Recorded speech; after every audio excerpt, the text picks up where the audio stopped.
ఎస్సీల భవన ఇతర నిర్మాణ కార్మిక సంఘం జాతీయ కమిటీ పిలుపులో భాగంగా ఈ రోజు ఆదిలాబాద్ జిల్లా లేబర్ కార్యాలయం ముందు ధర్నా నిర్వహించడం జరిగింది. ప్రధానమైన డిమాండ్స్ ఏంటంటే, ఏదైతే తెలంగాణ రాష్ట్ర ప్రభుత్వం భవన నిర్మాణ సంక్షేమ బోర్డుని ప్రైవేట్ సంస్థలకు అప్పచెప్పే ప్రయత్నం చేస్తూ ఉంది, దాన్ని విరమించుకోవాలని మేము ప్రధానంగా డిమాండ్ చేస్తూ ఉన్నాం. సంక్షేమ బోర్డుని ప్రభుత్వమే నిర్వహించాలి. అదేవిధంగా భవన నిర్మాణ కార్మికులు ప్రమాదవశాత్తు మరణించిన వాళ్లకు 10 లక్షల రూపాయలు ఎక్స్గ్రేషియా ఇవ్వాలనేది మేము పెంచాలని డిమాండ్ చేస్తున్నాం. సహజ మరణానికి 5 లక్షల రూపాయలు ఇవ్వాలని చెప్పేసి, అదేవిధంగా ఏదైతే వాళ్ళ ప్రసూతి కానుకలు, పెళ్లి కానుకలు ఉన్నాయి వాటిని రెట్టింపు చేయాలి, ఒక్కొక్కటి 1 లక్ష రూపాయలు ఇవ్వాలని చెప్పేసి మేము డిమాండ్ చేస్తా ఉన్నాం. అదేవిధంగా భవన నిర్మాణ కార్మికులకు అన్ని రకాల సౌకర్యాలు సంక్షేమ బోర్డు కల్పించాలి.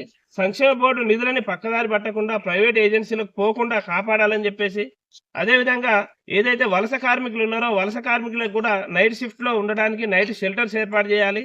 ఎవరైతే పని స్థలాల్లో ప్రమాదానికి గురవుతున్నారో, ప్రమాదానికి గురైన కార్మికులకు కూడా వాళ్ళు కోలుకునే వరకు పూర్తి ఖర్చులు సంక్షేమ బోర్డు ద్వారానే వాళ్ళకు పూర్తి ఖర్చులు ఏర్పాటు చేయాలి.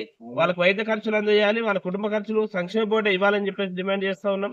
అదేవిధంగా కార్మిక శాఖలకు సంబంధించి అనేక అధికార పోస్టులు ఖాళీగా ఉన్నాయి. ఏఎల్ఓలు, ఏసీఎల్, డీసీఎల్ అనేక జిల్లాల్లో ఖాళీ పోస్టులు ఉన్నాయి. వాటిని రెగ్యులర్ స్టాఫ్ తో భర్తీ చేయాలి. రెగ్యులర్ సిబ్బందితో భర్తీ చేసినప్పుడే కార్మికులకు అందుబాటులో ఉండగలుగుతారు. కార్మికుల సమస్యలు పరిష్కారం అవుతాయి కాబట్టి ఈ డిమాండ్లన్నీ పరిష్కరించాలని చెప్పేసి మేము రాష్ట్ర ప్రభుత్వాన్ని డిమాండ్ చేస్తా ఉన్నాం.